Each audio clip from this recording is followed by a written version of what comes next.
On a stormy night at a children's hospital, a powerful father stood in despair as he watched his only son lie barely breathing in the emergency room. Even the top doctors were helpless, unable to find the cause, forced to watch the boy grow weaker by the hour. When everything seemed hopeless, an elderly black cleaning woman stepped in and pointed out a gap in their diagnosis. But instead of listening, the department head belittled her, insulted her, and threw her out. None of them knew they had just driven away the only person who could save the child. Before we go back, let us know where you're watching from. And subscribe, because tomorrow I've got something extra special for you. Rain hammered against the wide glass windows of St. Gabriel Medical Center. The pediatric ICU glowed under the sterile hum of fluorescent lights, cold blue, merciless. Luca Valenti, 8 years old, lay motionless on the hospital bed. His skin was flushed, his breathing shallow, heart racing at 180 beats per minute. A small red rash shimmered and disappeared on his neck, like it was teasing life and death. 12 doctors crowded around his chart. The air reeked of caffeine, latex, and fear. Dr. Charles Benton, mid-40s, tall, crisp, every inch of him polished to Harvard perfection, stood at the head of the group. The Rolex on his wrist caught the light each time he gestured at the monitor. Vitals unstable, he muttered, flipping through test results. Cultures negative, inflammatory markers inconclusive. A young resident tried to speak, voice trembling. Could this be infectious myocarditis? Benton didn't look up. Or maybe an alien flu doctor, please. Let's think before we guess. The others went quiet. No one wanted to challenge him. Outside the glass, Marco Valenti stood frozen, one hand pressed to the window. His tailored suit hung loose, now tie half undone, eyes bloodshot. The man who owned half the city looked small against the sterile white light. He barked into his phone. "Get me Dr. Winters in Boston, now. I don't care what time it is." Pause. His voice rose. "I said, wake him up. Tell him it's Marco Valenti. I'll pay whatever he asks." He ended the call, then dialed another. "Put me through to Director Reynolds. No, tell him it's urgent. My son is in ICU. Yes, tonight." His hand trembled as he spoke. "Do something, damn it." Behind the glass, Luca's chest rose and fell too fast. The monitor beeped red again, a warning, a countdown. Marco's voice cracked. "Jesus Christ. What's happening in there?" A nurse opened the ICU door slightly. "He's still fighting, Mr. Valenti. The doctors are doing everything they can." Everything. Marco stepped forward. "You've been saying that for 12 hours. Her lips pressed together, helpless. She didn't reply. Marco turned back to the glass, breath fogging the pain. "Luca, buddy," he whispered, voice trembling. "You hear me. You stay with me, okay? You don't leave me, not you."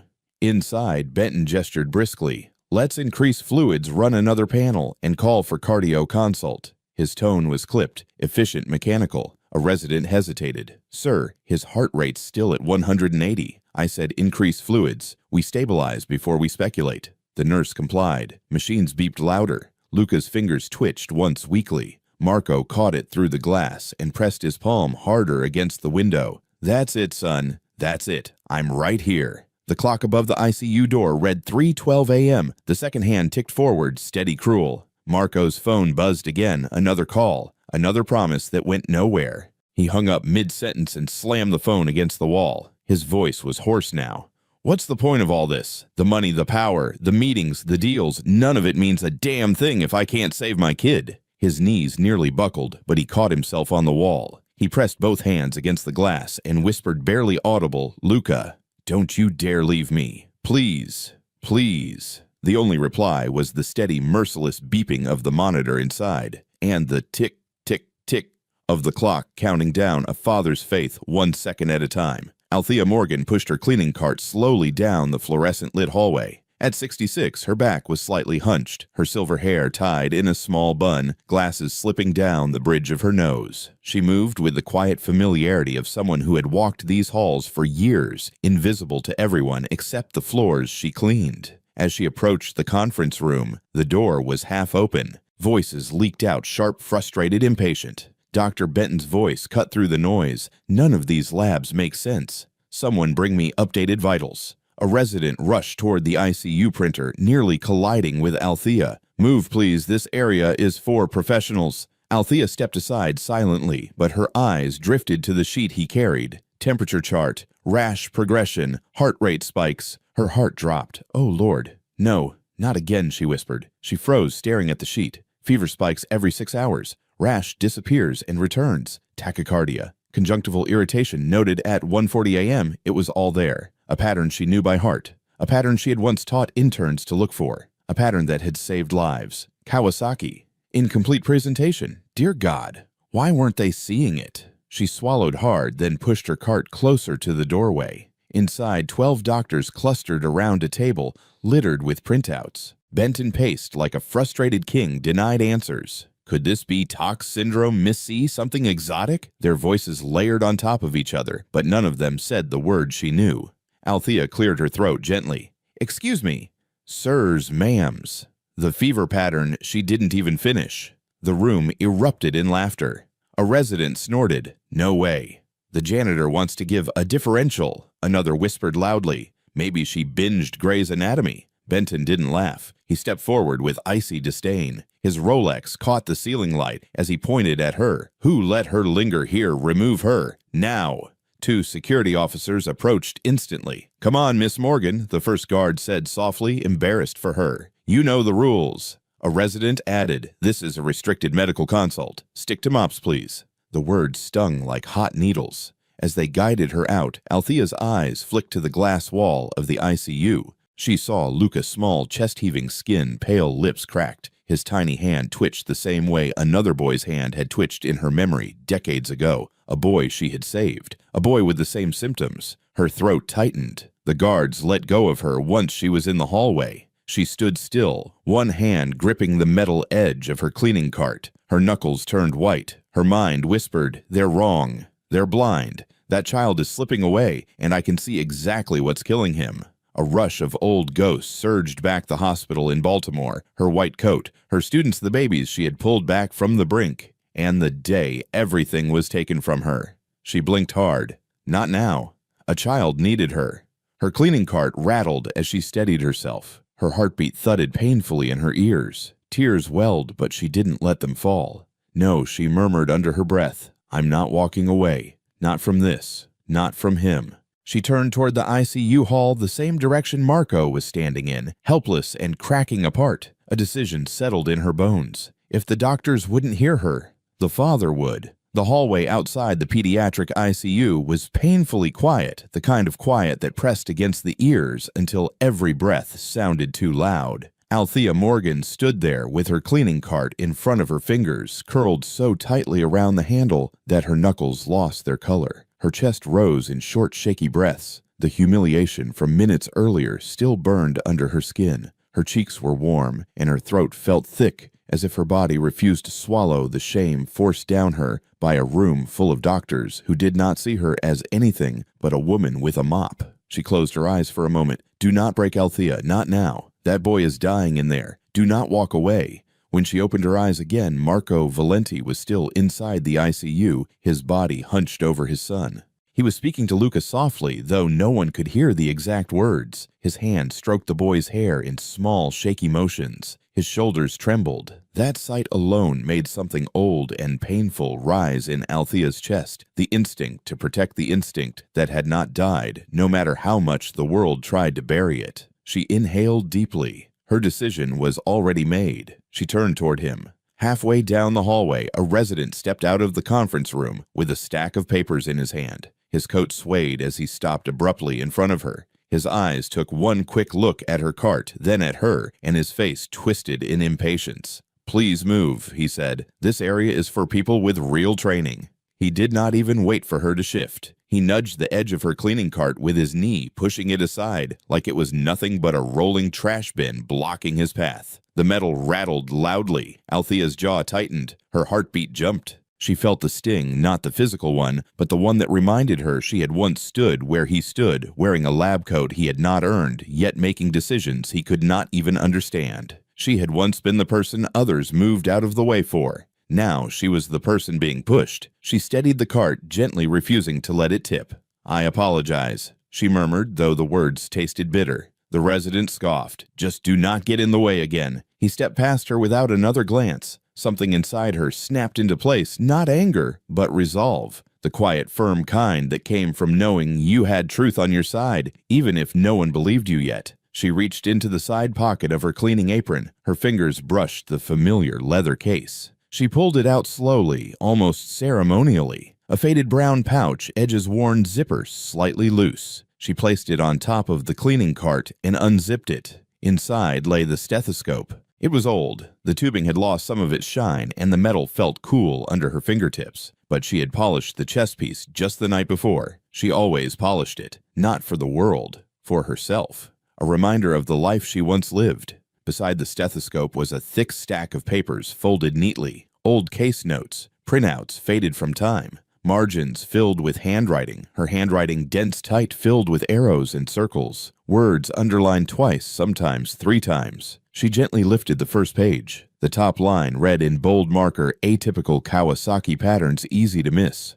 Do not overlook. Her throat tightened again. She gathered the file under her arm, lifted the stethoscope carefully, and stepped forward. She approached the doorway of the conference room again. The doctors were still inside, voices layered on top of each other, throwing around words like myocarditis, sepsis, autoimmune, and rare infection. But none of them sounded sure. Their voices were sharp from stress, not clarity. Dr. Benton stood tall at the head of the group, flipping through papers with exaggerated frustration.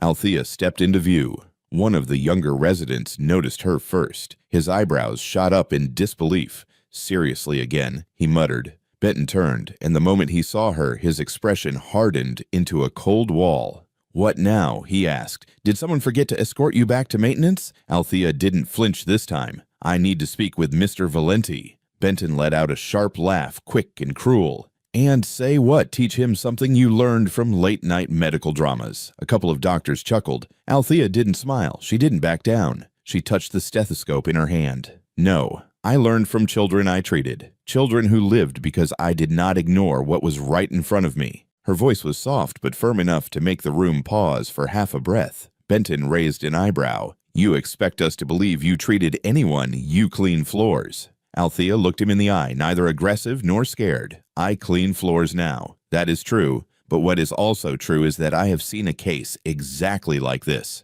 Fever that comes and goes in cycles. Rash that fades too quickly. Eyes irritated without discharge, one-sided neck swelling, a heart rate stuck dangerously high. She held up her file. "I saw this once in Baltimore. I saved that boy because his doctors dismissed what did not fit a textbook. And I see the same mistake happening here." Silence fell. No one spoke for several seconds. Even the steady beeping from the ICU monitor felt louder, like the machines themselves were listening. Someone shifted uncomfortably. "Please," she said quietly. "Just look at the pattern." Benton narrowed his eyes. "You are overstepping." She didn't flinch. "I am trying to save a child." For the first time, Benton's facade cracked just slightly, not with humility, but with irritation. "We have real physicians working on this. We do not need a custodian claiming she is an expert." Althea's jaw tensed. She pressed the edge of the file lightly against her chest, as if grounding herself. "I am not claiming anything. I am telling you something you are refusing to see." More silence. A long, slow breath left her lungs. She turned away.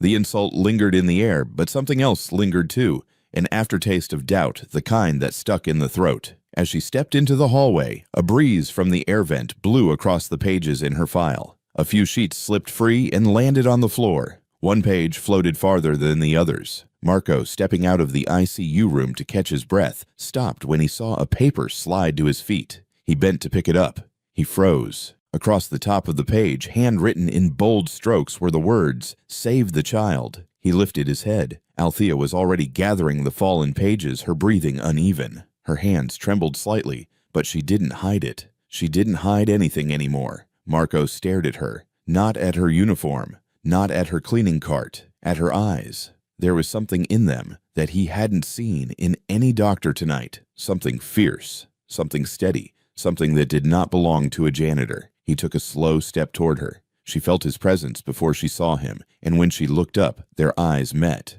His were bloodshot from crying, but sharp with something new curiosity, maybe hope, maybe desperation. He held out the page to her. "What is this?" he asked. His voice wasn't commanding this time. It wasn't angry. It wasn't even suspicious. It was searching.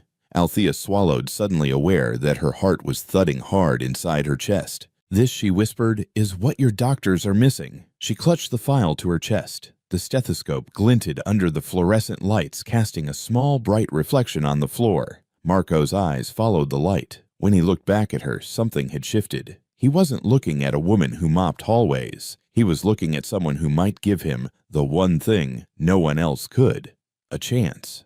For the first time that night, Marco straightened his posture, wiped the back of his hand across his face, and spoke with a low, steady voice. "Tell me," he said. "Tell me what you see." And that was the moment everything changed. Not for the doctors, not for the hospital, but for Marco Valenti, a man who finally realized that the person others ignored might be the only person who could save his son. Marco Valenti stood in the hallway like a man carved out of stone.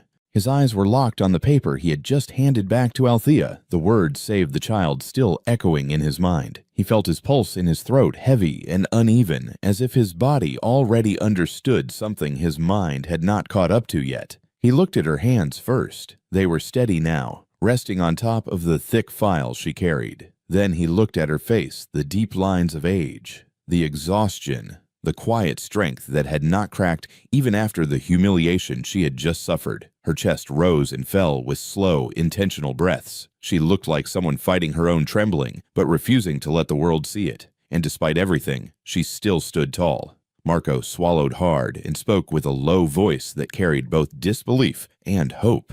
"You said they are missing something." Althea nodded once firm. "Yes.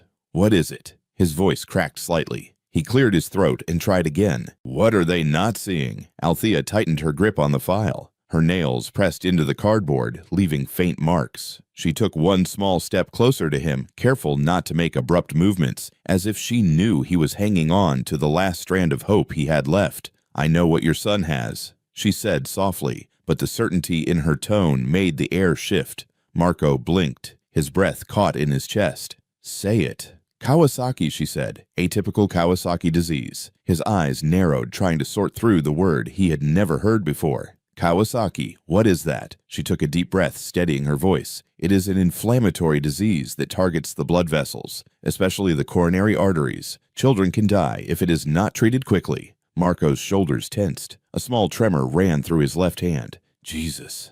He rubbed his forehead. "How do you know?" "What makes you so sure?" Althea lifted the file so he could see the first page. Her handwriting covered the margins like a map of urgency. She spoke clearly, each word clipped and precise. "Because your son has every sign of it. The fever that goes up and down in waves. The rash that appears and disappears. The red eyes without discharge. The swollen lymph node on one side of his neck. And the tongue. I saw it through the glass earlier. Bright red with enlarged papillae. We call it a strawberry tongue." Marco stared at her. His breathing became uneven again. "Those symptoms, are you certain they mean what you think they mean?" She nodded slowly. "I am." Marco glanced back at the ICU. Luca's small body lay under the fluorescent glow chest, rising weakly skin pale, except for patches of fading red on his neck. His little hand twitched again just once, but enough to pull a gasp from Marco's throat. "Good God," he whispered. Althea watched him with sympathy, but there was no softness in her certainty. "I have seen this before. I treated it before. Children just like your son." He turned back to her sharply. "But the doctors said they checked everything. They said nothing fits." "They checked for the wrong things," she answered. Her voice held no malice, only truth. "They are looking for infections. They are looking for common patterns. Kawasaki does not always show itself the same way. Atypical cases fool even good doctors." Marco stepped closer to her. His face was so close that she could see the redness around his eyes and the way his jaw kept clenching. "If you are wrong," he said quietly, "and I push them to follow your lead, my son could lose time he doesn't have." Althea held his gaze. Her own heartbeat thumped hard beneath her ribs, but she did not let it waver her words. "If I am wrong, I will disappear. Forever. You will never see me again. I will take responsibility for interfering." Marco stiffened. "You would just walk away." "Yes," she said, "because then I truly would have failed him." He stared at her for several seconds, stunned by the boldness of her promise. Her voice softened. "But if I am right, and I believe with everything in me that I am, you will save him. Because there is a treatment, but it must be started soon." Something shifted in Marco's face, a small crack in his fear, letting in a tiny thread of light. "What treatment?" he asked. Althea opened her file and pointed to a page. Intravenous immunoglobulin, 2 grams per kilogram of body weight, aspirin in high doses, and an echocardiogram to check the coronary arteries immediately. Marco stared at the words, his lips parting slightly. He ran a hand through his hair, tugging at it, as if trying to steady himself. Jesus, you sound more certain than the entire team in that room. She nodded once. Because I have seen this pattern, and because I know that look in your son's eyes. Children with Kawasaki look like they are fading under the fever. He is fading Mr. Valenti. His chest tightened painfully. He took a step back, then forward again, as if his body did not know where to land. He looked at her file, at her stethoscope, at her trembling hands, and finally back to her eyes. Her eyes did not tremble. They held the weight of experience loss and a stubborn, unbreakable will. "Why should I trust you?" he asked. Her answer was immediate. "Because your son is out of time. And because no one else has an answer." His breath hitched again. Silence hung between them, heavy and charged. The hallway felt too quiet, too still. The only sound was the distant beep of Luca's monitor, steady but fragile. Marco looked down at his hands. They trembled. Then he lifted his head again. What he saw in Althea's eyes was not desperation, nor ego, nor fear. It was truth. He inhaled sharply, and the breath came out shaky. "You have 5 minutes," he said. Althea blinked, stunned. 5 minutes to tell them everything you just told me." He pointed toward the conference room.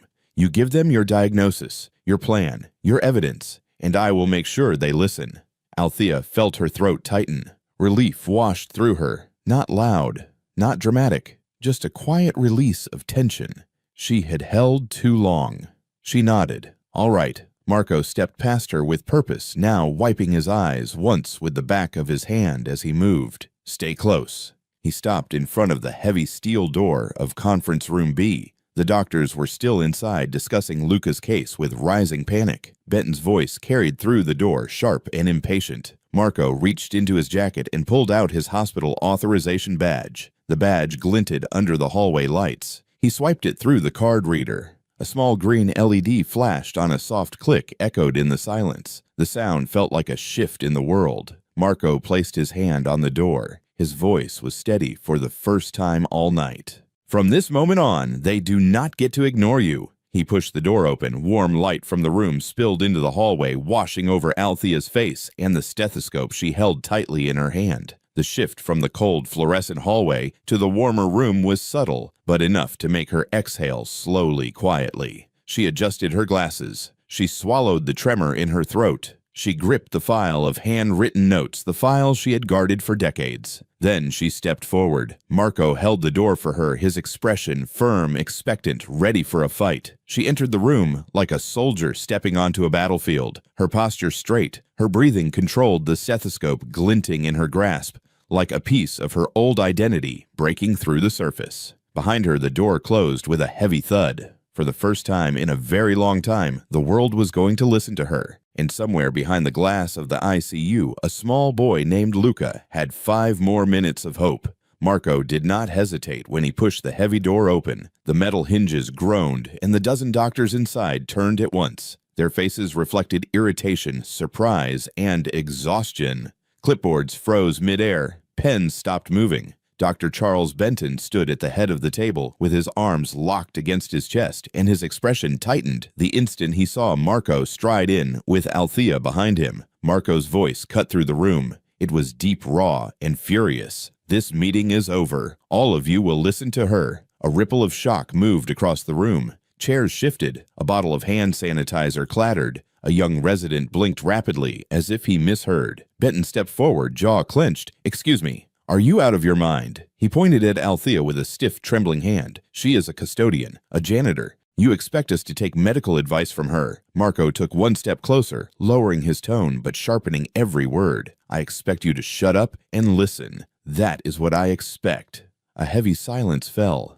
No one moved. The fluorescent lights hummed softly overhead. Althea stood just inside the doorway, her hands gripping the folder of notes tightly against her chest. Her pulse pounded in her ears, but her posture remained steady. She had waited years for a moment like this. She inhaled calmly and stepped forward, moving beside Marco. Benton scoffed. "This is ridiculous. The hospital has protocols. We cannot entertain." Marco cut him off. "My son is dying while all of you argue with each other. She has something to say, and you will hear her." Dr. Priya Shah, the head of pediatric cardiology, sat near the middle of the long table. She watched quietly, her eyes narrowed not in anger, but in analysis. She studied Althea's stance, her expression, the way she held the file. Priya did not interrupt. Benton threw his hands up. "Fine, let's entertain this disaster. Go ahead then." He leaned back, folding his arms tightly. "Tell us what we, the attending physicians, have somehow missed." Althea stepped closer to the long conference table. The projector screen behind them still displayed Luca's lab's fever patterns, blood counts, imaging results. The words, "possible myocarditis," were scribbled in yellow highlight. She spoke in a low, calm tone. "You are treating symptoms one at a time. Fever here, rash there, heart rate over there. But none of you are looking at the full picture." A few residents shifted in their seats. One of them whispered, "She's bold." Benton rolled his eyes. "All right then, enlighten us. What is the full picture?" He tilted his head mockingly. "And before you speak, do tell us where you studied medicine. Was it late-night television, online quizzes?" Marco's hands curled into fists.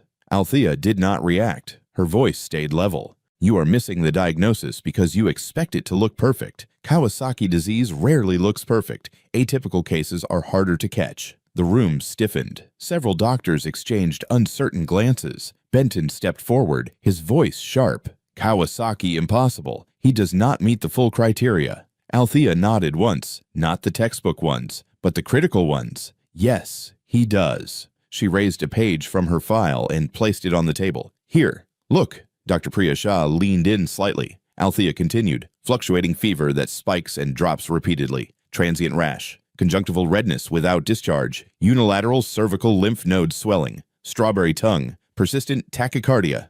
A resident frowned, but the labs were inconclusive. "That is exactly why it is atypical," Althea replied softly. Benton let out a sharp laugh. "You can list symptoms all day. It means nothing if you do not understand the core danger." He smirked and leaned forward, his voice dripping with condescension. "Why do you not tell us the primary life-threatening complication of Kawasaki just for fun?" Marco exhaled slowly, bracing himself. Althea looked Benton directly in the eye. "Coronary artery aneurysm." The room froze. She added her tone, unwavering. "Left untreated, 1/4 of children will die." A pen fell from someone's hand. A Mont Blanc pen. It rolled across the polished table and stopped against Benton's wrist. The silence was instant and absolute. Benton's face drained of color. His Adam's apple bobbed as he swallowed. Dr. Priya Shah leaned forward, speaking for the first time. Her voice was controlled, but the seriousness in it cut through the room. "What did you say?" Althea turned to her gently. 25% mortality without intervention. If he has coronary artery involvement already, time is running out.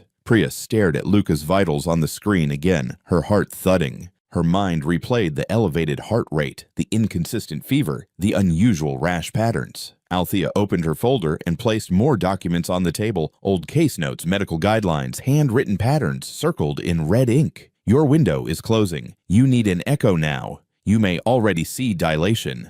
Benton recovered enough to straighten up. "This is outrageous. We are not performing a major diagnostic procedure based on the opinion of Priya." Cut him off with a sharp tone rarely heard from her. "Stop talking." Benton froze, stunned. Priya rose from her chair. "She is not wrong." She pointed to the screen. "Look at the fever pattern. Look at the heart rate. Look at the node swelling. We should have performed an echo 6 hours ago." A resident whispered, "Oh my God." Priya turned to Althea. "What treatment would you recommend if the echo shows involvement IVIG? 2 grams per kilogram. High-dose aspirin. Immediately." Her voice was steady, authoritative. "And prepare for possible steroid rescue if he doesn't respond." Priya nodded slowly. "Yes, those are correct." Benton, unable to regain control, slammed his hands on the table. "This is insane. You are taking treatment recommendations from a janitor." Marco stepped forward, his voice cutting like a blade. "You are taking them from the only person in this room who has given me a straight answer all night." Benton stuttered. "Mr. Valenti, you cannot, I can." Marco's face was red with rage. "My son's life does not belong to your ego." He stepped closer until he and Benton were inches apart. "You have had half a day to save him. You have nothing. She has something. I am listening to her." Benton took a shaky breath, but his confidence had slipped. Marco turned to Priya. His voice lowered into something raw and pleading. "Do the echo." Priya held his gaze. "I agree. It needs to be done." Marco nodded firmly, turning back to the others. I am taking responsibility. Do what she says. The room erupted into motion. Chairs slid back. Residents scrambled. Priya grabbed her tablet. Nurses hurried toward the door. Althea remained still for a moment, her heart thumping inside her chest, her knees weak with the weight of what had just happened. She felt Marco's hand gently land on her shoulder, steady, grateful, full of hope she had not expected from him. She looked around. The projector screen now displayed the words highlighted in bold blue Kawasaki Diagnostic Constellation. The fluorescent light above flickered once, then steadied, casting a faint silver reflection across her glasses, her stethoscope, her worn file, all the tools she had hidden for too many years. Finally, after a lifetime of being dismissed, her words were moving people. Her knowledge was saving someone. And for the first time in a very long time, Althea allowed herself to breathe. Her battle was not over. But she had won this round, not with power, not with position, but with truth. The hallway outside the echocardiography suite felt unnaturally still. It was the kind of stillness that made every breath echo inside the chest. Marco stood just beyond the double doors, hands pressed against the cool glass panel, staring at the dim room where his son now lay beneath a large monitor. His heart beat hard, slow, and uneven, as if matching Luca's fragile rhythm inside that machine. Inside the echo room, the lights were dimmed. A single lamp glowed in the corner, casting a soft pool of warmth that barely reached the floor. Everything else was shadows and screens. The only sounds were the faint hum of the machine warming up, the subtle click of a keyboard, and the shallow breaths of the medical team as they waited. Dr. Priya Shah stood at the bedside, rolling up the sleeves of her white coat. Her face was calm, but the tension in her jaw gave away the pressure she felt. She removed her rings, placed them carefully on the counter, and pulled on a new pair of gloves. The gel bottle snapped open, and the cold gel dripped onto the transducer. "Okay, Luca," she said softly, as if speaking to a sleeping child might somehow ease his pain. "This will be quick, sweetheart." She positioned the probe against the left side of his chest with steady hands. The echo screen blinked to life. Lines, waves, a rhythmic motion, beating, contracting, expanding. The room held its breath. Althea stood near the wall, hands clasped in front of her. She tried to stay out of the way, but the weight of the moment pressed heavily on her chest. Her eyes did not blink as she watched every shift of the grayscale image. Dr. Benton stood near the foot of the bed, arms tightly folded, jaw clenched. His face had turned pale, and even though he tried not to show it, the slight tremor in one hand betrayed him. This was the test. He didn't want to see the test that could prove every certainty he clung to wrong. The probe moved slightly. A section of the heart appeared sharper, the edges clearer. Priya narrowed her eyes. "Hold on. Let me change the angle." She shifted the probe just a little, pressing down more firmly. She froze. A soft gasp escaped the throat of a resident. The coronary artery came into view, specifically the left anterior descending artery, the LAD. Priya leaned in. No. The artery's outline appeared on the screen. The walls slightly expanded, the lumen wider than it should be. It pulsed irregularly, the dilation undeniable. Priya's voice cracked not from fear, but from certainty. Kawasaki. She swallowed. She's right. This is Kawasaki disease. Another resident whispered under their breath. Jesus. She nailed it. The room fell silent, unbearably silent. The only sound was the faint swooshing noise of the Doppler flow as red and blue waves danced over the artery. Z-score data populated in the bottom corner of the screen. Greater than 2. A diagnostic threshold. A 3-second pause filled the room, long, heavy, and unforgettable. Dr. Benton's lips parted as if to speak, but no words came out. His Adam's apple moved slowly as he swallowed hard. His knees seemed to soften under him, and he reached for the counter to steady himself. His voice finally emerged in a hoarse whisper. No, it can't be. But the screen didn't lie. Priya looked at him, then back at the monitor. It is, she said. He has coronary involvement. We should have checked earlier. Althea stepped forward slightly. Her voice was soft but firm. Do not waste another minute. Everyone turned toward her. There was no arrogance in her tone, no gloating. No satisfaction from proving them wrong. Only urgency. Life or death urgency. We have the evidence, she said. Start IVIG immediately. High-dose aspirin. The longer you wait, the more the vessel walls weaken. Priya nodded without hesitation. She's absolutely right. A nurse rushed toward the door. I'll prep the medication. Another nurse followed. I'll alert pharmacy. Althea remained still, watching the room burst into motion. Benton's face stayed frozen, eyes locked on the screen. His voice was barely audible. "I should have seen it. I should have caught it." Althea looked at him, her expression neutral. "You were looking for what you expected, but diseases do not always play by rules." He didn't respond. Inside the echo room, Luca lay quietly unaware that his life had just taken a sharp turn toward hope. Priya wiped the gel from his chest, pulled off her gloves, and turned to the team. "Prep the IV, double-check dosages, and get the aspirin ready now." Outside the glass, Marco watched the chaotic movement in the room. Doctors moving fast, nurses whispering orders, screens flashing. He pressed his forehead against the glass, breath fogging a small circle in front of him. "What's happening?" he asked aloud, even though no one outside the room could hear him. Inside, Priya stepped out to speak to him. She opened the door slowly, her expression a mix of exhaustion, disbelief, and relief. "Mr. Valenti," she said gently. Marco straightened his voice, barely a whisper. "Tell me." Priya nodded. She was right. Marco blinked. "Kawasaki." "Yes," Priya confirmed. "Your son has coronary artery dilation. It's early, but it is there. We're starting treatment immediately." Marco's knees wobbled. His hand flew to his mouth. His chest rose with a shaky inhale, then fell in a tremor. "Oh God. Thank you. Thank you." He pressed a palm against the glass again, watching them hook up the IV line, watching his son's still too fast breathing, watching hope return to the room. Inside, Althea stood quietly near the back wall. She didn't step forward. She didn't take credit. She didn't try to insert herself into the flurry of medical activity. She simply watched as the team moved with new purpose. Priya stepped to her and spoke in a low voice filled with genuine respect. "I don't know how you recognized it so fast." Althea lowered her eyes. "I learned the hard way a long time ago that flu-like symptoms can be deadly if you don't look at the whole picture." Priya nodded slowly, her gaze drifting back to the echo still frozen on the screen. "Well, you saved him."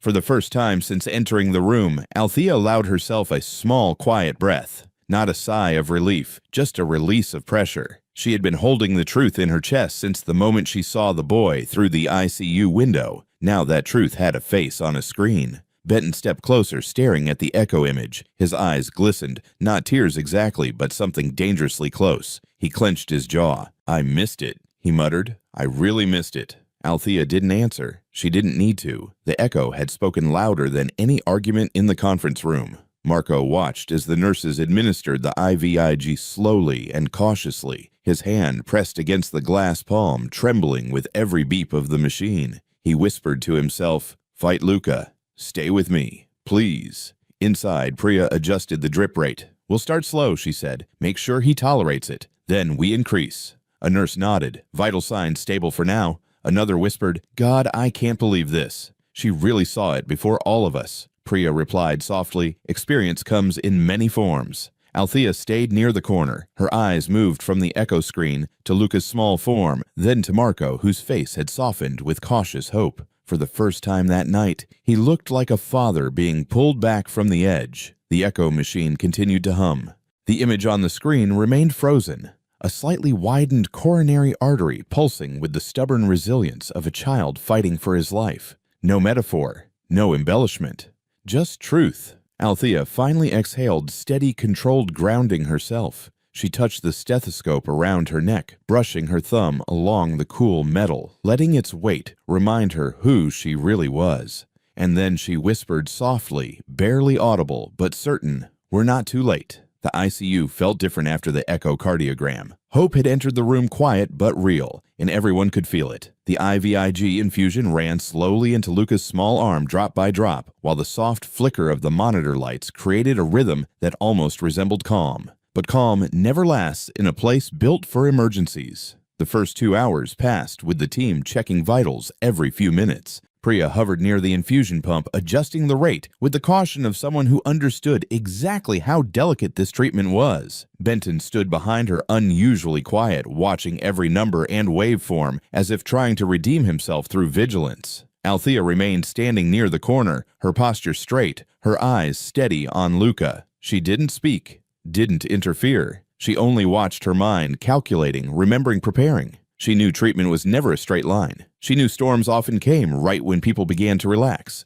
Marco stood outside the glass palms pressed against it, eyes locked on his son. His lips moved in a silent prayer. His chest rose and fell with unsteady breaths. Every few seconds he whispered, "Please, please God, please." Inside the team worked under dim lights. Then it happened. A sharp alarm sliced through the room, shrill, violent, and unmistakably wrong. The monitor flashed angry red, heart rate skyrocketing, blood pressure collapsing, oxygen saturation dropping. The pump beeped frantically as if warning them of danger approaching fast. Priya's eyes widened. "Stop the infusion." A nurse lunged forward and slammed the stop button. The IVIG drip froze mid-line. "His pressure is falling," another nurse shouted. "Severe hypotension. His heart rate is climbing 170, 180. Benton pushed forward, face pale. "This is anaphylaxis. Get epinephrine." "No," Althea's voice cut through the panic like a blade. Everyone turned toward her. She stepped out of the shadows and into the bright emergency lights, her face illuminated in red pulses from the alarm panel. She moved slowly, but with absolute certainty, like someone who had lived this moment before. Her voice was firm.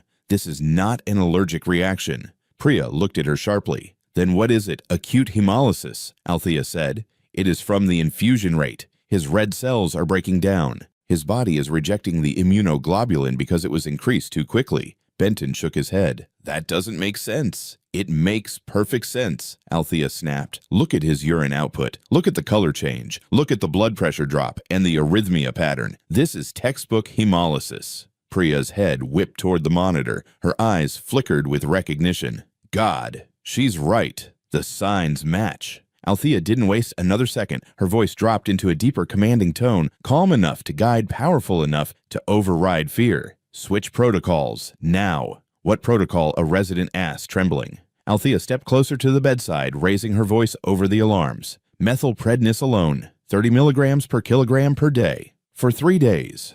A nurse blinked. 3 days high-dose steroid therapy, yes, Althea said, and start dopamine. 5 micrograms per kilogram per minute. His cardiac output is crashing. His vessels are dilating too fast. He needs hemodynamic support immediately. Priya didn't hesitate. "You heard her. Move." Nurses rushed around the bed, hands flying across buttons and tubing. One grabbed the steroid vial from the emergency drawer. Another adjusted the IV lines. The infusion pump beeped in protest as settings were rapidly switched. Benton stared stunned at how quickly the situation had changed. This is dangerous. "It's more dangerous to do nothing," Priya snapped. "But we don't have evidence we have a dying child," she fired back. The red emergency lights strobed across the room, casting sharp angles of shadow along the walls and onto frightened faces. The sound of machines had become chaotic alarms, rushing footsteps, clicking pumps, the hiss of oxygen. Marco's heart seemed to stop completely. His forehead pressed harder against the glass.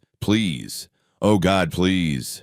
His voice cracked, trembling as he squeezed the rosary in his fist. His hands shook so violently the beads slipped between his fingers. Inside the room, a nurse called out, "Steroids ready, dopamine primed." Priya turned to Althea. "Confirm the dose one more time." Althea nodded steadily. 30 milligrams per kilogram per day. Continue for 3 days. He will stabilize if we support him long enough. Priya didn't question her again. "Administer it," she ordered. A syringe connected to Luca's IV line. The pump beeped steadily as the dose entered his system. Another nurse started the dopamine drip, the electronic pump making sharp clicking sounds as it calibrated the rate. Click, click, click. The sound was maddeningly slow, like time dragging its feet when every second mattered. Luca's monitor still blared warnings, heart rate soaring, blood pressure, unstable oxygen dipping. Priya leaned over the bed. "Come on, Luca, stay with us. Stay with us, baby." The boy's small chest rose with shallow breaths, each one weaker than the last. Benton's voice cracked. "He's not responding."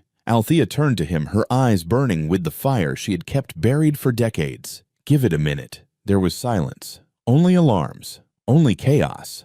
Marco pressed his hands together, shaking violently, whispering faster and faster. "Please, please, please. Take me instead. Not him." Inside, Priya watched the monitor, breath held tight in her chest. 1 second, 2 seconds, 5. The line still spiked irregularly. Althea leaned over Luca, her voice a whisper only he could hear. "It's okay, sweetheart. Your body is just scared, but we're right here. We know what to do. You hold on." 10 seconds passed. The heart rate began to fall. Slowly. Not enough, but lower. 170. 165. Blood pressure nudged upward. A nurse gasped. "It's working." Priya exhaled in relief so deep it seemed to come from her bones. "Keep the rate steady." Marco saw the shift in the room through the glass and dropped his head, tears falling. "Thank you. Thank you." But Althea didn't move. She stayed right where she was, eyes locked on the monitor body, tight with focus. She knew how unpredictable crises were. She'd seen children swing between life and death within minutes. She wouldn't celebrate early, not when Luca's muscles twitched with each heartbeat, not when the sweat on his forehead glistened under emergency lights. Benton approached her slowly, his voice hollow. "How did you know? How could you be that sure?" She didn't look at him. "I've treated children with this exact complication before. If you go too fast, the body breaks its own blood cells trying to fight the infusion. Steroids calm that storm. Dopamine buys time." He swallowed hard. I should have known." Althea finally glanced at him, her expression tired but firm.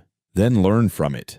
That's what medicine is supposed to be. Learning, not ego." Benton dropped his gaze. Inside the room, the emergency lights slowly dimmed as the alarm softened. Vital signs steadied enough for the nurses to breathe again. Marco slid down the wall outside, covering his face with both hands, sobbing from sheer relief. His shoulders shook with every exhale. Priya turned to Althea. "We'll keep adjusting. We'll monitor him minute by minute." Althea nodded. "Good. That's exactly what he needs." She stepped back into the shadowed corner, finally allowing herself a long, slow breath. Her hands trembled slightly only now, revealing the fear she hid during the crisis. She clasped them together, grounding herself, letting the adrenaline ease. In the dim room, Luca looked small and fragile, but his monitors began to settle into steadier patterns. His chest rose a little easier. For the first time since the alarm sounded, the air felt breathable again. Marco pressed his hand to the glass, whispering through tears, "Fight, son. Just fight." And inside, under red lights fading to steady white, Althea whispered the same thing to herself. "He's not done yet." 90 minutes later, the ICU did not feel like the same room. The red emergency lights were off. The alarms were quiet. The monitors still hummed, but the tone had changed. The frantic rhythm had softened into something steady, something almost calm. Luca lay on the bed, smaller than ever, under the white blanket, but his chest rose in slow, even breaths now. The angry red flush on his skin had faded. A thin sheen of sweat still covered his forehead, but his face no longer looked twisted with pain. The storm inside his body was finally easing. On the monitor above him, his heart rate hovered at 95 beats a minute. Not perfect, but human. Manageable. Controlled. Priya stood on his left side, one hand resting lightly on the rail of the bed, the other holding a clipboard she had not written on for a while. She kept glancing from Luca's face to the monitor and back again, as if she did not quite trust the numbers yet. Her breathing matched the beeping, slow and focused. Althea was on the other side near Luca's feet. Her hands were laced together in front of her. Her shoulders had dropped just a little from where they had been earlier, no longer tight, and braced for disaster. Her eyes were tired but alert. She watched the boy's chest rise and fall, as if each breath were a small miracle. Benton stood a few steps back near the counter. He was not commanding anymore. His arms were not folded in superiority. They hung loose at his sides. His shoulders slumped. His gaze was fixed on the monitor, and his face looked older than it had at the beginning of the night. The weight of what almost happened sat heavy on him. Outside the glass, Marco had not moved far. He still stood pressed close to the window, but now his hands were not slamming or shaking with rage. One palm rested flat against the glass, the other held a plastic cup of water he had picked up, without thinking, from the small table behind him. The water inside trembled just slightly as his fingers shook. Inside the room, a nurse announced softly, "Heart rate holding in the 90s. Blood pressure is improving. Oxygen is good." Priya nodded, her voice low. "Keep an eye on him. But this is much better." The nurse exhaled, shoulders dropping. Thank God. For a moment, nobody spoke. Then, in the middle of that quiet, Luca's eyelids fluttered. It was small, a tiny movement, but everyone saw it. Priya straightened. "Luca," she said, leaning closer. "Hey, Luca. Can you hear me?" His lashes trembled again. His forehead creased as he tried to pull himself up from whatever deep place he had been trapped in. His lips parted. A faint, dry sound came out. Priya glanced at the nurse. "Turn the lights up a little. Not too bright." The overhead lights shifted from cold white to a softer, warmer tone. The harsh shadows in the room gentled. For the first time that night, the ICU felt less like a battlefield and more like a place of recovery. Luca's head turned slightly toward the sound of Priya's voice. His throat worked as he swallowed. Then, in a small, cracked whisper that made every adult in the room freeze, he said, "Mom, water." Priya's chest tightened. A nurse's hand flew to her own mouth. Even the machine seemed to pause for a second. Outside the glass, the cup in Marco's hand shook so hard that the water inside rippled against the sides. His eyes widened. His face crumpled. He pressed closer to the glass. "Oh my God," he breathed. "Luca." Inside, Priya smiled softly, fighting the emotion building in her own chest.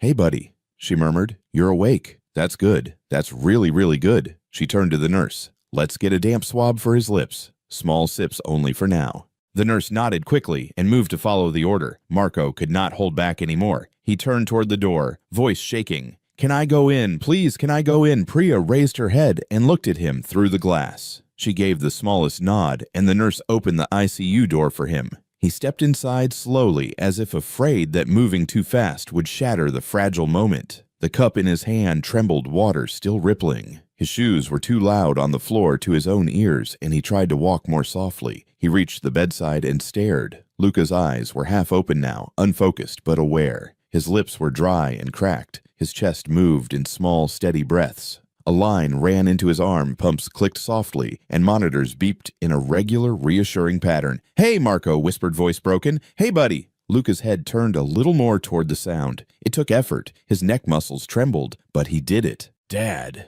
He breathed barely audible. Marco's face collapsed completely. Tears spilled over and ran down his cheeks without pause. He set the cup of water down on the small rolling table next to the bed, and the plastic moved just enough for the water inside to quiver again. He took his son's small hand carefully between both of his, afraid to squeeze too hard. His fingers shook around that little hand. He bent down and pressed his forehead to it. "You scared the hell out of me," he whispered, voice shaking with a mix of relief and leftover terror. "Don't ever do that again. You hear me? Do not ever do that again." His shoulders shook as he cried, but this time it was not the cry of a man watching his world fall apart. It was the cry of a man who had just been given something back that he thought he had already lost. In the background, a nurse placed a pre-moistened swab into Priya's gloved hand. Priya gently touched it to Luca's lips. "Here," she said softly, "a little moisture. You asked for water, remember? We have to be careful, but we heard you." Luca's tongue moved weakly. He sighed, the sound small but full. Priya blinked hard. The corners of her eyes burned. A single tear broke free and slid down under her goggles. She sniffed once quickly and lifted her arm to wipe her cheek with the back of her gloved wrist. Althea saw it. The sight tugged at something inside her chest. Priya looked across the bed at her. Their eyes met. "We saved him," Priya said quietly, her voice thick. She reached out with her free hand and gently took Althea's hand in hers, squeezing it firmly. "We actually saved him." Althea felt the warmth of that grip through years of being unseen and unheard. Her throat tightened, and for a moment she could not answer. She only nodded. Then she said softly, "We did what we were supposed to do." Behind them, Benton cleared his throat. They both turned. He stood a few steps away, shoulders rounded, staring at Luca.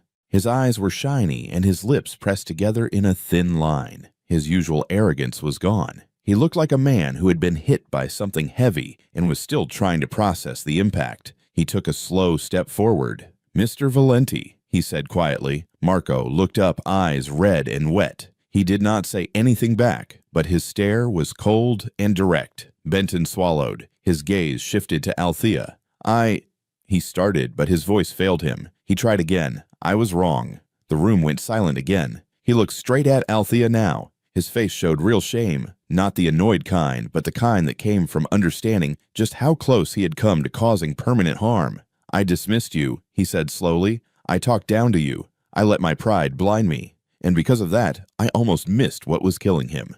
His voice shook on the last word. "I am sorry." He bowed his head low. Not just a small nod, but a clear, deep gesture of apology and respect. For a long second, nobody moved. Then Althea nodded once.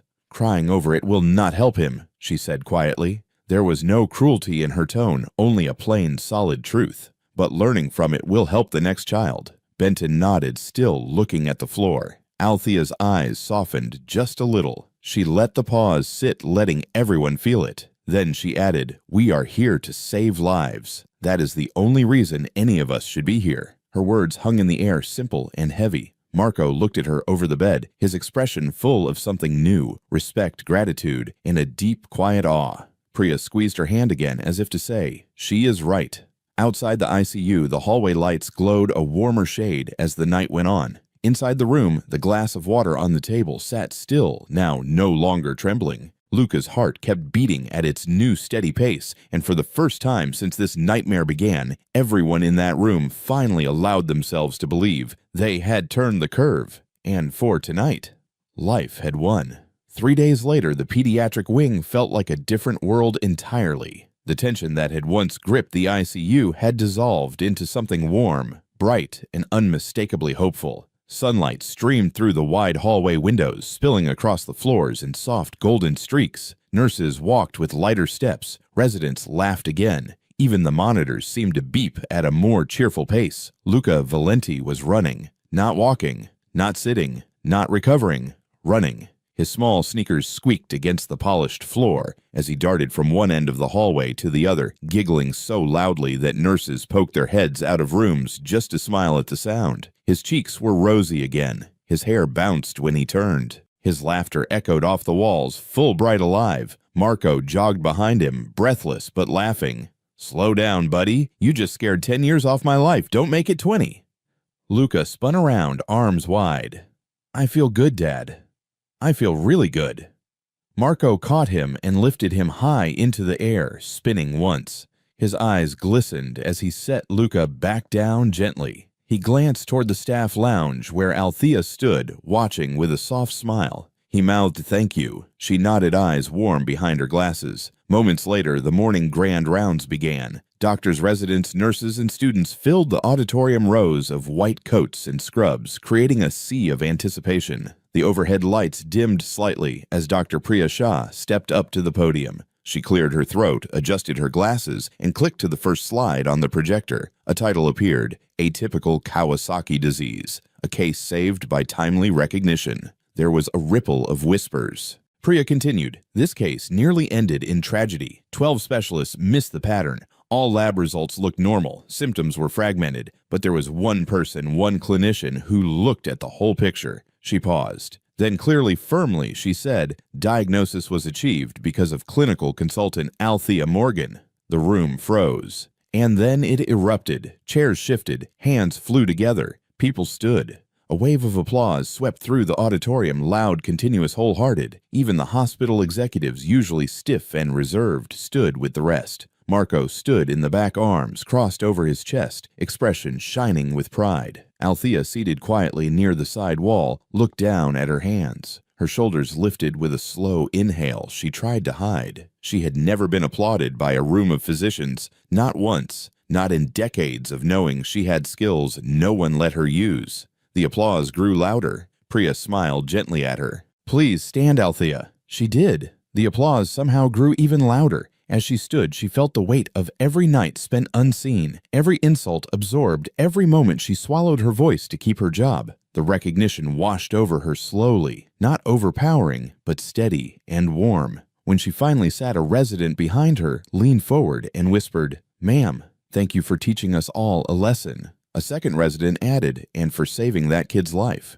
Althea only nodded. After the conference, the story broke online. A journalist from a local station had already caught wind of the event. By afternoon, the headline was everywhere: "Hospital Janitor Saves Child's Life After 12 Doctors Miss Diagnosis." Another headline read, "Hidden Genius Woman in Custodial Uniform Identifies Rare Kawasaki Case." And the one Marco personally paid to feature on several platforms, "Never judge by uniform, the woman who saw what others didn't." The comments poured in. "Hire her officially. This is why diversity matters. Medical bias almost killed that child. Give her her license back." Inside the hospital's administrative wing, the board convened. They reviewed the case. They reviewed her background. They reviewed the testimonies of Priya, the residents, and even Benton, who admitted on record that without Althea, the boy might not have survived. A week later, a framed document appeared in the pediatric hallway near the ICU. Beautiful wooden border, glass front, crisp hospital letterhead. It read, "Appointment Clinical Diagnostic Advisor, Althea Morgan, consulting under departmental supervision." Below it, embossed in raised lettering, in recognition of exceptional diagnostic acumen and demonstrated commitment to patient care. Staff gathered around it. Some admired it quietly. Others took photos. Priya touched the corner of the frame with a soft smile. Benton stood with his hands in his pockets. He murmured, "It's well-deserved." In the middle of that small crowd, Althea stared at the plaque. For a long time she didn't speak. Then her eyes dropped to the two ID badges hanging around her neck. One badge Custodial Services, St. Gabriel Medical Center, the other Clinical Diagnostic Advisor. She gently brought the two badges together so they touched. Equal weight, equal presence, equal truth. She whispered, "Both of these are who I am. No shame, no hiding, just truth." But the ripple effect didn't end with her.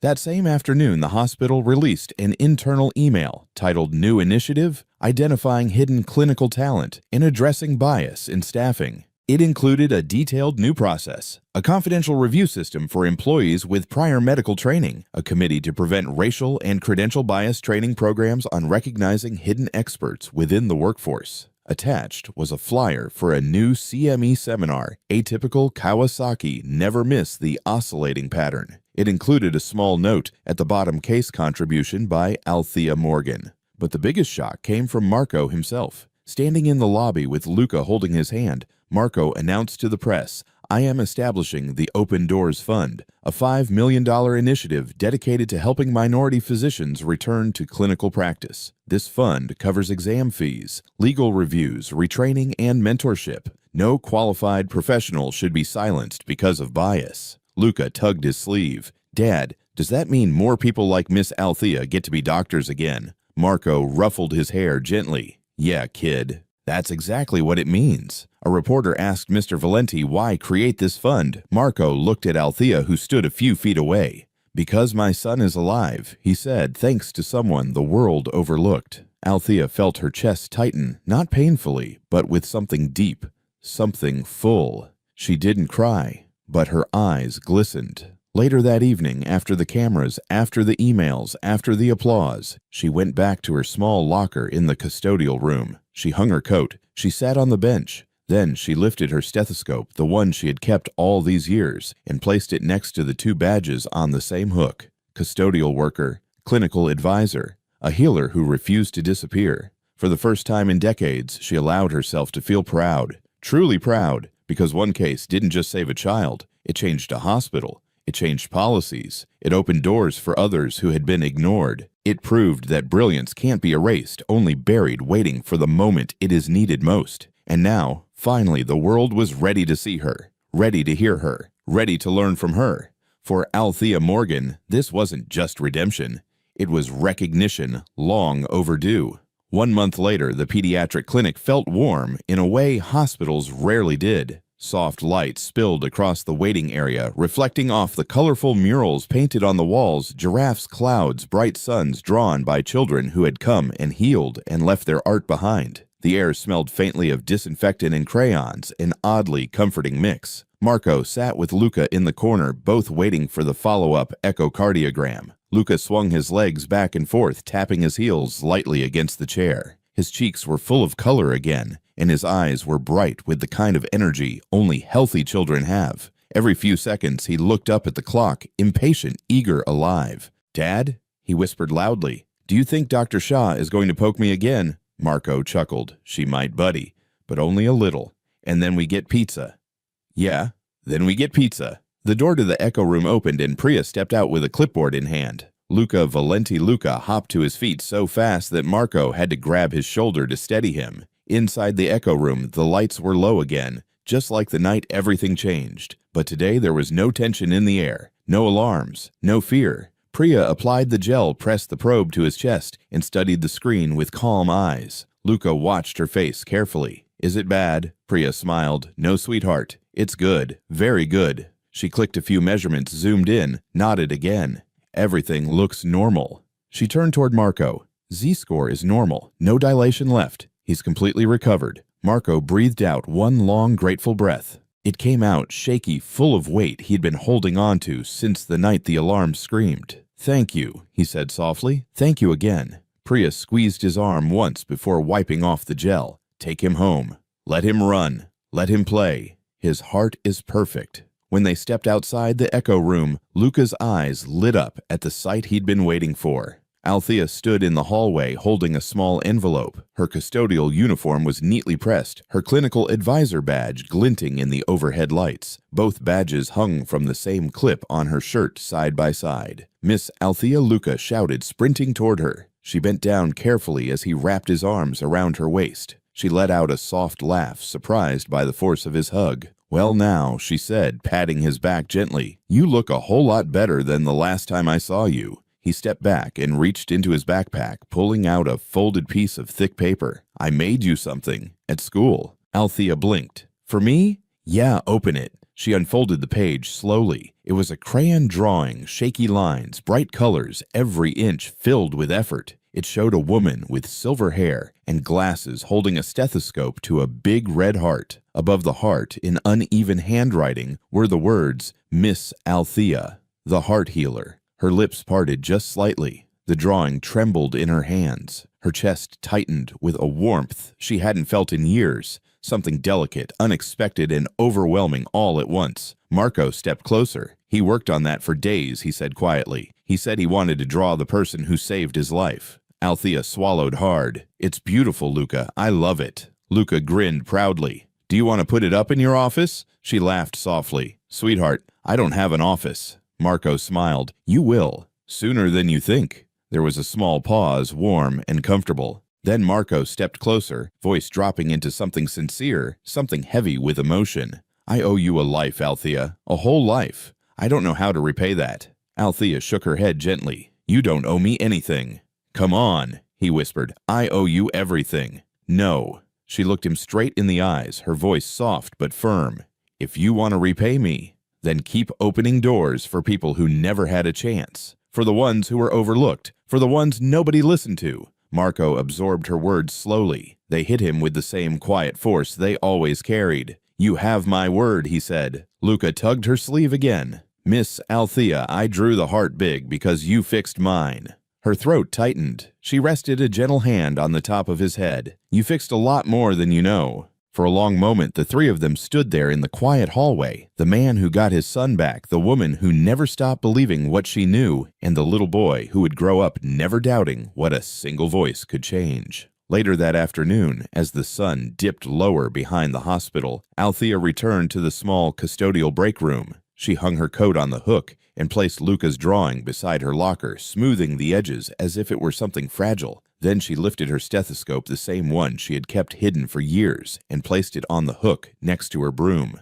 Side by side, two tools of healing, two identities she no longer had to choose between. She stood there for a moment, letting the warm yellow light settle around her. The badges above her swung gently, custodial services and clinical diagnostic advisor, tapping against each other with a soft, rhythmic sound. In the distant hallway, a child laughed Luca's unmistakable laugh. And somewhere outside, faint but steady rain began to fall against the windows, soft and unthreatening, like a reminder of the night everything changed. The narrator's voice closes the moment low and sure. "Do not ask who wears the white coat. Ask who is willing to do what is right when the clock runs down to minutes." The camera lingers 3 seconds on the drawing, a bright red crayon heart and shaky letters spelling Althea. Then the final image settles on the broom and the stethoscope hanging together, bathed in warm light, perfectly still, perfectly symbolic. And the story fades out, not with alarms or chaos, but with the soft sound of a child's laughter blending into the gentle rain. A quiet ending, a full circle promise, and a legacy that will outlive every heartbeat she fought to save. Join us to share meaningful stories by hitting the like and subscribe buttons. Don't forget to turn on the notification bell to start your day with profound lessons and heartfelt empathy.